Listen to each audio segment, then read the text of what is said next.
For thousands of years, a captivating idea has held humanity in its thrall. This is the dream of alchemy. It is the ancient pursuit of transformation. Alchemists, part philosopher, part mystic, part early scientist, sought to unlock the deepest secrets of matter. They believed it was possible to change one substance into another. Their most famous goal, of course, was the transmutation of base metals, like lead, into noble gold. This quest was not merely about acquiring wealth.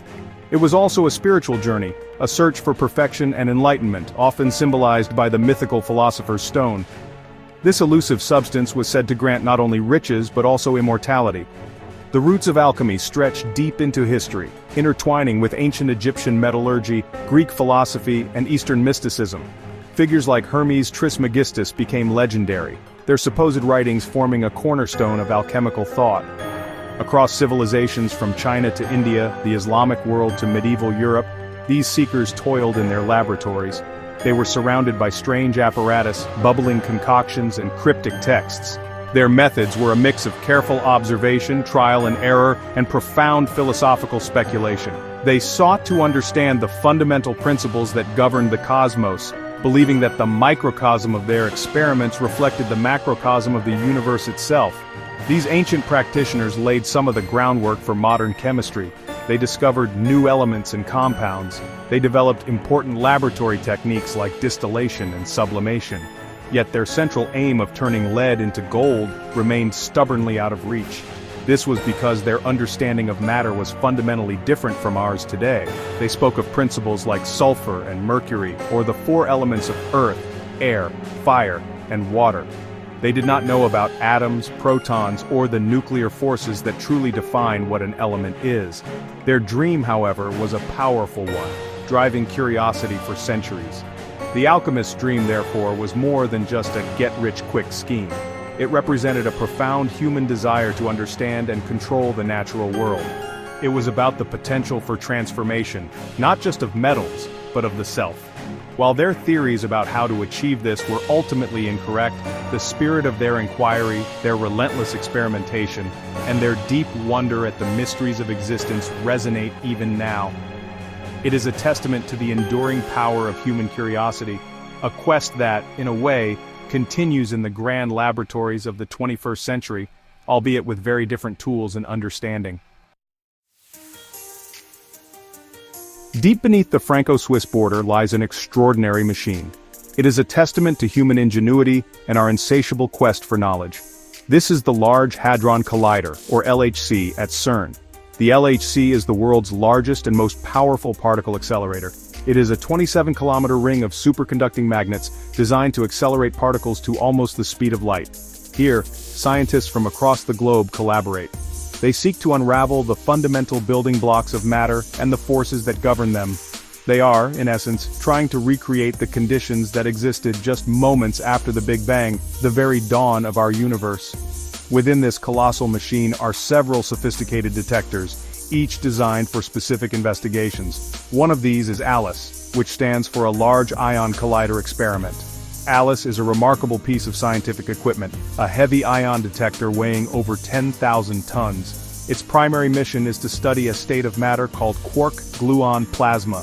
This exotic, super-hot, and super-dense soup of particles is believed to have filled the universe for the first few microseconds of its existence. Before protons and neutrons, before atoms could form, there was quark-gluon plasma. ALICE allows us to glimpse this primordial state. To achieve this, ALICE observes collisions not of protons like some other LHC experiments, but of heavy ions. Specifically, it often smashes lead ions together.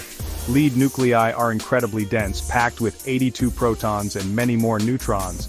When two such ions collide at nearly the speed of light, the energy released is immense. For a fleeting moment, in a microscopic volume, temperatures soar to trillions of degrees Celsius. This is many thousands of times hotter than the center of our sun.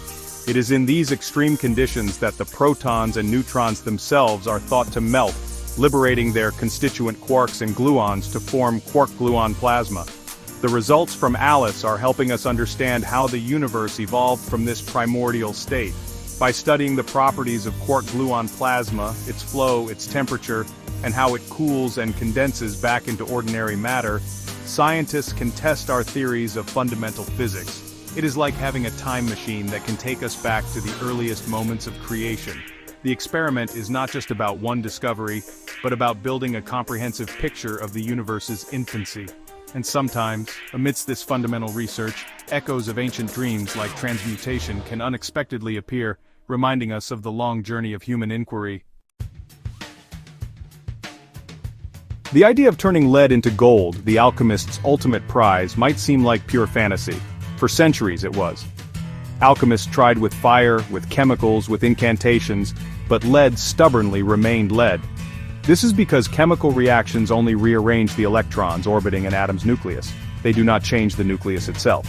And it is the nucleus, specifically the number of protons within it, that defines an element. Lead has 82 protons. Gold has 79 protons. To change lead into gold, you must change the heart of the atom. You need to remove 3 protons from the lead nucleus. This is precisely what can happen in the high-energy environment of a particle accelerator like CERN's LHC. When lead ions, accelerated to tremendous speeds, collide head-on in experiments like ALICE, the forces involved are colossal. These are not gentle chemical nudges, these are cataclysmic nuclear impacts. The sheer energy of such a collision can overcome the strong nuclear force that binds protons and neutrons together within the nucleus. As a result, the lead nucleus can fragment. It can shatter into smaller pieces, or have particles including protons and neutrons knocked out of it. This process is known as spallation, among other nuclear reactions. If a lead nucleus loses exactly 3 protons and a certain number of neutrons to remain relatively stable, or to decay into a stable gold isotope, it becomes a nucleus of gold. This is nuclear transmutation, a process understood by modern physics. It's not magic, it's a consequence of the fundamental forces of nature operating at extreme energies.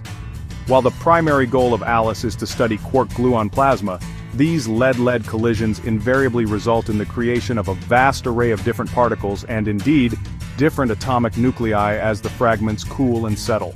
Some of these fragments can, theoretically and practically, be isotopes of gold. However, it is crucial to understand the scale and efficiency of this process. The amount of gold produced in such experiments is infinitesimally small. We are talking about individual atoms, perhaps a few thousand at most, scattered amongst trillions upon trillions of other particles and fragments. The energy required to accelerate the lead ions is enormous, and the cost of running an experiment like ALICE is vast. So, while we technically turn lead into gold, it is an incredibly inefficient and astronomically expensive way to do so. It is a scientific curiosity, a demonstration of principle, not a commercially viable path to riches. The alchemist's dream of abundant gold remains just that, a dream. Section 4. Beyond the glimmer of gold unveiling cosmic truths. While the notion of creating gold at CERN captures the imagination and links us to ancient alchemical quests, the true value of these experiments lies far beyond this symbolic transmutation. The minute traces of gold are merely a fascinating, almost poetic byproduct. The real treasure scientists at ALICE and other LHC experiments are mining is knowledge. They are seeking to answer some of the most profound questions about the universe. What is it made of? How did it begin? What are the fundamental laws that govern its existence and evolution? These questions drive the relentless pursuit of discovery. The study of quark-gluon plasma, ALICE's primary focus, is central to this quest. By recreating and analyzing this primordial state of matter, scientists gain insights into the conditions of the very early universe, just a few millionths of a second after the Big Bang. Understanding how quarks and gluons behave then, how they coalesce to form the protons and neutrons that make up all visible matter today, is crucial for completing our cosmic story. It helps us refine the standard model of particle physics, our current best theory of fundamental particles and forces, and perhaps even find clues to physics beyond the standard model. The implications of this research extend far beyond fundamental understanding. The technologies developed for particle physics often find applications in other fields. For example, the powerful magnets, sophisticated detectors, and vast computing grids developed for CERN have spurred innovations in medical imaging like MRI and PET scans, materials science, and information technology. The World Wide Web itself was born at CERN. The challenges of handling and analyzing the immense data sets produced by experiments like ALICE push the boundaries of computing and data science, benefiting many areas of research and industry. The quest for knowledge often yields unexpected practical benefits.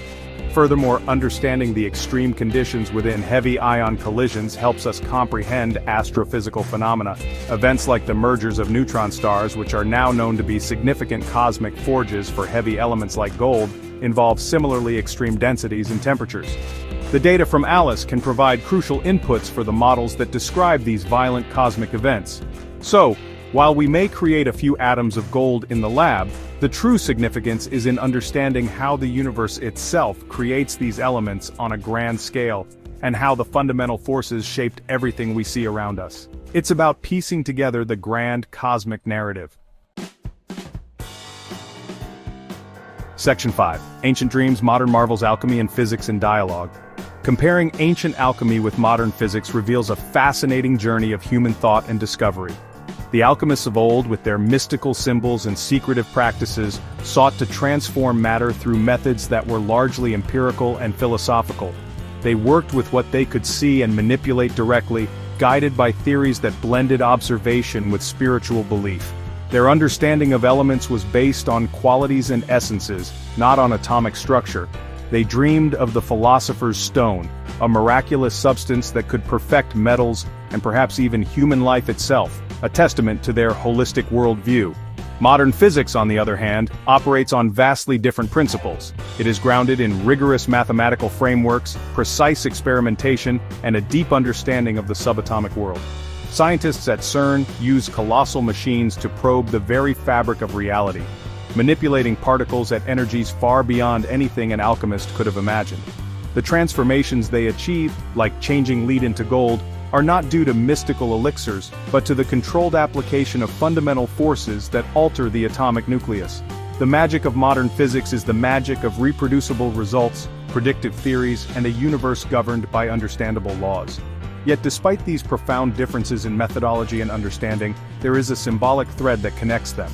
Both the alchemist and the modern physicist share a deep-seated curiosity about the nature of matter. Both endeavor to understand its fundamental constituents and the rules by which it transforms. The alchemist's dream of transmutation, while unachievable by their means, foreshadowed the very real capability of nuclear physics to change one element into another. It's as if the ancient yearning pointed towards a truth that science would later uncover, albeit in a way the alchemists could never have foreseen. The language is different, the tools are immeasurably more powerful, and the understanding far deeper, but the fundamental human desire to comprehend and shape our world persists. The alchemists sought gold as a symbol of perfection and illumination. Modern physicists seek knowledge that illuminates the universe, a different kind of perfection found in the elegance of physical laws. The minuscule amounts of gold produced at CERN are not a path to earthly riches, but a powerful symbol of how far our understanding has progressed, fulfilling an ancient dream not through magic, but through the power of human intellect and collaboration. Section 6. The Alchemist's Spirit, Echoes in the Age of Science. The journey from the alchemist's smoky laboratory to the gleaming high-tech tunnels of CERN is a remarkable story of human progress. It is a story of how dreams, even those based on flawed premises, can ignite the spark of inquiry that ultimately leads to profound understanding. The alchemists may not have found their philosopher's stone, nor did they fill their coffers with transmuted gold. Yet their persistent questioning, their meticulous, if often misguided experimentation, and their profound wonder at the material world laid some of the earliest paving stones on the long road to modern science. Today, when scientists at CERN witness the transmutation of elements like lead into gold, even in vanishingly small quantities, it is more than just a physical phenomenon. It is a poignant echo of that ancient alchemical ambition. It demonstrates that the alchemists were not entirely wrong in their belief that matter could be fundamentally changed. They simply lacked the knowledge and the tools to access the atomic nucleus, the true seat of elemental identity. Modern physics has provided those tools and that knowledge, revealing a universe far more wondrous and complex than they could have ever imagined.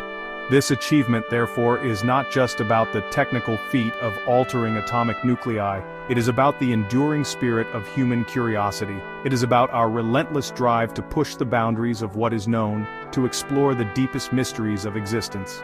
The quest that began with trying to perfect base metals continues today, in the search for fundamental particles, the nature of dark matter and dark energy, and the ultimate fate of the universe. The goals have evolved, the methods have transformed, but the underlying motivation to understand remains timeless and deeply human. The future potential of this scientific journey is immense. While turning lead into gold on a commercial scale will likely never be feasible or desirable through particle accelerators, the fundamental knowledge gained from such experiments is invaluable. It fuels technological innovation in countless unforeseen ways. It deepens our connection to the cosmos, revealing our origins in the heart of stars and the fiery crucible of the Big Bang. The alchemist spirit, that blend of wonder, determination, and the audacious belief in the possibility of transformation, lives on, not in the pursuit of mythical substances, but in the grand, ongoing adventure of scientific discovery.